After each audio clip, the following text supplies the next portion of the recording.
మన దేశం ఎన్నో ఏళ్ల నుండి వెతుకుతున్న నిధి ఇప్పుడు దొరికింది. కేవలం దీనికోసం మనం ఎన్నో దేశాలకు వెళ్లాల్సి వచ్చింది, ఎవరెవరినో రిక్వెస్ట్లు చేయాల్సి వచ్చింది. కానీ ఇప్పుడు మన సొంత గెడ్డ మీదే ఆ బ్రహ్మాండమైన నిధి కనిపించింది. నల్ల బంగారంగా పిలుచుకునే ఆ నిధి మరేదో కాదు, క్రూడ్ ఆయిల్. ఈ క్రూడ్ ఆయిల్ లేకపోతే ట్రాన్స్పోర్టేషన్ ఉండదు, పెట్రోల్ డీజిల్ వంటి ఇంధనాలు కరువు అవుతాయి. ఇటువంటి అద్భుతమైన ఖజానా ఇప్పుడు ఉత్తరప్రదేశ్లో దొరికింది. ఉత్తరప్రదేశ్లో ఉన్న బలియా జిల్లాలో చాలా పెద్ద ఎత్తున చమురు నిల్వలు దొరికాయి. ఇక్కడ భారీ స్థాయిలో క్రూడ్ ఆయిల్ దొరికింది అని తెలిసిన తర్వాత ఓఎన్జీసీ అంటే oil and natural gas corporation ఆ ప్రదేశాన్ని తన ఆధీనంలోకి తీసుకుంది. ఈ కార్పొరేషన్ ఉత్తరప్రదేశ్లో తవ్వకాలు జరుపుతూ ఉండగా ఇక్కడ మరొక ట్విస్ట్ ఎదురైంది.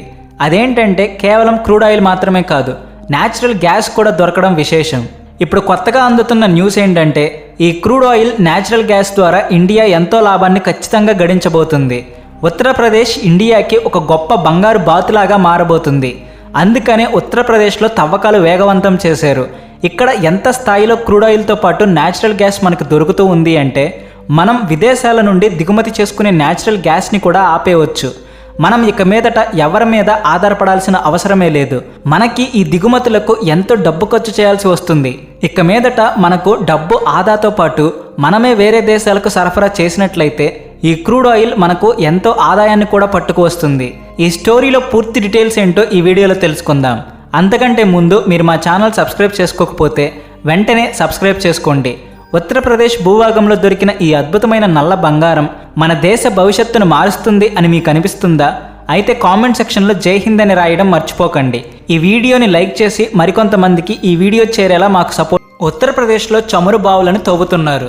ఉత్తరప్రదేశ్లో ఏ ప్రాంతంలో ఈ న్యాచురల్ గ్యాస్ బావులు ఉన్నాయో తెలుసుకోవాలి అంటే ఈ వీడియోలో కనిపిస్తున్న మ్యాప్ని ఒకసారి చూడండి. రెడ్ కలర్లో హైలైట్ చేసిన భాగం ఉత్తరప్రదేశ్. ఈ ఉత్తరప్రదేశ్కి కుడివైపున బీహార్ ఉంది.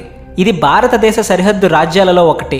అయితే ఉత్తరప్రదేశ్కి బీహార్కి మధ్యలో బార్డర్ దగ్గర నల్లటి డాట్ కనిపిస్తూ ఉంది కదా, అదే బలియా జిల్లా. ఇది ఉత్తరప్రదేశ్కి బీహార్కి మధ్యలో ఉంది. ఉత్తరప్రదేశ్లో ఉన్న ఈ జిల్లాలో నల్ల బంగారం దొరుకుతుంది అని ఊహించడం కూడా ఎవరికీ సాధ్యం కాదు. కేవలం హిస్టారికల్గా మాత్రమే ఈ జిల్లాకి గొప్ప పేరుంది. అంతేకాకుండా ఈ జిల్లా చాలా అందంగా కూడా ఉంటుంది. కానీ ఓఎన్జీసీ అనే కంపెనీ, ఇది భారతదేశంలోనే ఆయిల్ న్యాచురల్ గ్యాస్ కంపెనీలలో అతిపెద్ద కంపెనీ. ఎన్నో సంవత్సరాల పాటు ఉత్తరప్రదేశ్ భూభాగంలో జియోలాజికల్ సర్వే చేసింది. ఇలా సర్వే చేసిన తర్వాత తెలిసిన విషయం ఏమిటంటే ఉత్తరప్రదేశ్లో ఉన్న బలియా జిల్లాలో ఆయిల్తో పాటు న్యాచురల్ గ్యాస్ కూడా ఉండే అవకాశం ఉంది అని. ఒకవేళ అక్కడ బావులను తవ్వినట్లయితే ఎంత భారీ ఎత్తున మనకి న్యాచురల్ గ్యాస్ దొరికే ఛాన్స్ ఉంది అంటే మనం వేరే దేశాలకు కూడా ఈ న్యాచురల్ గ్యాస్ని ఎగుమతి చేయొచ్చు. పక్క దేశాల నుండి మనం న్యాచురల్ గ్యాస్ని, క్రూడ్ ఆయిల్ని దిగుమతి చేసుకునే తిప్పలు కూడా తప్పుతాయి. మొదట్లో ఇక్కడ తవ్వకాలు జరిపినప్పుడు కేవలం క్రూడ్ ఆయిల్ మాత్రమే దొరుకుతుందని అందరూ అనుకున్నారు. కానీ ఆ ప్రాంతం మొత్తం జల్లెడ వేసిన తర్వాత అక్కడ క్రూడ్ ఆయిల్తో పాటు న్యాచురల్ గ్యాస్ కూడా భారీ ఎత్తున దొరికే అవకాశం ఉందని సైంటిస్టులు కనుక్కున్నారు. అందుకని ఇప్పుడు ఓఎన్జీసీ కూడా ఆ ప్రాంతంలో తవ్వకాలను వేగవంతం చేసింది. ఆ సంస్థ చెబుతున్న దాని ప్రకారం బలియా జిల్లాలో హైవేకి దగ్గరగా ఉన్న సాగర్పాలి అనే గ్రామానికి చేరువలో ఈ నిల్వలు ఉన్నాయి. అంతేకాకుండా ఈ న్యాచురల్ గ్యాస్ నిల్వల ఎగ్జాక్ట్ లొకేషన్ చెప్పాలి అంటే ఇవి గంగానది ఒడ్డున ఉన్నాయి. నిజానికి ఇక్కడ తవ్వకాలు ఎక్కువగా జరగట్లేదు, కానీ ఇప్పటికే ఈ తవ్వకాలను వేగవంతం చేయడానికి అస్సాం నుండి మోడర్న్ మెషిన్స్ని కూడా తీసుకువస్తూ ఉన్నారు. ఇక్కడ 50 మందికి పైగా కార్మికులు కంటిన్యూస్గా పనిచేస్తూనే ఉన్నారు. ఈ ప్రాంతంలో దొరుకుతున్న క్రూడ్ ఆయిల్ చాలా లోతుగా ఉంది, కానీ 3 కిలోమీటర్ల లోతు వరకు మాత్రమే తవ్వకాలు జరుపుతున్నారు. అందుకనే క్రూడ్ ఆయిల్ వరకు చేరుకోవడానికి చాలా సమయం పట్టే అవకాశం ఉంది. ఒకవేళ ఈ ప్రాంతంలో నిజంగానే నిపుణులు అంచనా వేసినట్టుగా క్రూడ్ ఆయిల్ దొరికితే ఉత్తరప్రదేశ్కి ఒక రకంగా చాలా గొప్ప విషయం అని చెప్పుకోవాలి. వినడానికి ఇది చాలా విడ్డూరంగా అనిపిస్తూ ఉన్నప్పటికీ ఉత్తరప్రదేశ్లో ప్రస్తుతం క్రూడ్ ఆయిల్ నిల్వలను ఓఎన్జీసీ వాళ్ళు కనుక్కున్నారు. సాధారణంగా ఇటువంటి క్రూడ్ ఆయిల్ సముద్ర గర్భంలోనే ఉంటుంది. భూభాగంలో అంటే నేల కింద ఇటువంటి ఆయిల్ నిల్వలు ఉండే అవకాశం చాలా తక్కువ. Oil and natural gas corporation of India ONGC ఈ ఉత్తరప్రదేశ్లో న్యాచురల్ గ్యాస్ నిల్వలు దొరుకుతాయి అని ఎంత కాన్ఫిడెంట్గా ఉంది అంటే ఇక్కడ పనులు మొదలు పెట్టడానికే 85,000 కోట్ల రూపాయలను ఖర్చు చేయడానికి సిద్ధమైంది. ఇకపోతే ఈ న్యూస్ దేశం మొత్తం మీద పండగ వాతావరణాన్ని తీసుకువచ్చింది. ముఖ్యంగా ఉత్తరప్రదేశ్లో ఉన్న బలియా జిల్లాలో జనాలందరూ చాలా సంతోషంగా ఉన్నారు. ప్రస్తుతం అయితే ఈ ప్రాంతంలో 50 మంది పనివాళ్ళు పనిచేస్తూ ఉన్నారు. ఇకపోతే ఈ ప్రాంతంలో ఎంతో ప్రమాదకరమైన కెమికల్స్ ఉపయోగిస్తూ ఉంటారు కాబట్టి ఈ ప్రాంతం చుట్టుపక్కల ఫెన్సింగ్ వేసి ఆ ప్రాంతాన్ని సురక్షితంగా చేశారు. 24 గంటల పాటు ఈ ప్రాంతం చుట్టుపక్కల సెక్యూరిటీ గార్డ్స్ కూడా పహారా కాస్తూ ఉన్నారు. ఉత్తరప్రదేశ్లో చమురు నిల్వలు దొరికితే మనకేంటి లాభం అని మీకు డౌట్ కలిగే ఉంటుంది. దాని గురించి ఇప్పుడు తెలుసుకుందాం. ముందుగా అయితే ఈ అరబ్ దేశాలు, వెస్ట్రన్ కంట్రీలు మనల్ని దోచుకోవడం ఆగిపోతుంది. ముఖ్యంగా మిడిల్ ఈస్ట్ కంట్రీస్ ఇప్పటి వరకు ఈ చమురుని అడ్డం పెట్టుకుని మనల్ని దోచుకుంటూ ఉంది. ఈ దోపిడీలకు కూడా ఇక మీదట అడ్డుకట్ట పడబోతుంది. ఎందుకంటే మన ఇండియాలో టోటల్గా 45% న్యాచురల్ గ్యాస్, 85% క్రూడ్ ఆయిల్ మనం వేరే దేశాల నుండి దిగుమతి చేసుకుంటూ ఉన్నాము. అలాంటిది ఒకవేళ ఉత్తరప్రదేశ్లో భారీ ఎత్తున మనకి క్రూడ్ ఆయిల్ దొరికింది అంటే ఈ దిగుమతులు మనం చాలా వరకు తగ్గించుకోవచ్చు. ఇలా దిగుమతులను తగ్గించుకోవడం వల్ల మనకి ప్రతి ఏటా $200 బిలియన్ ఖర్చు కూడా తగ్గిపోతుంది. ఎప్పుడైతే మనం డాలర్ మీద ఆధారపడడం తగ్గిస్తామో అప్పుడు భారతదేశంలో ఉన్న సరుకుల ధరలు కూడా దిగి వస్తాయి. ఎప్పుడైతే డాలర్ కంటే కూడా మన ఇండియన్ రూపీ బలపడుతుందో అప్పుడు మన ఇండియన్ రూపీ వాల్యూ కూడా పెరుగుతుంది. కాబట్టి ఏదైనా దేశానికి అత్యంత ముఖ్యమైన రిసోర్సెస్ ఏదైనా ఉంది అంటే అది కేవలం ఎనర్జీ మాత్రమే.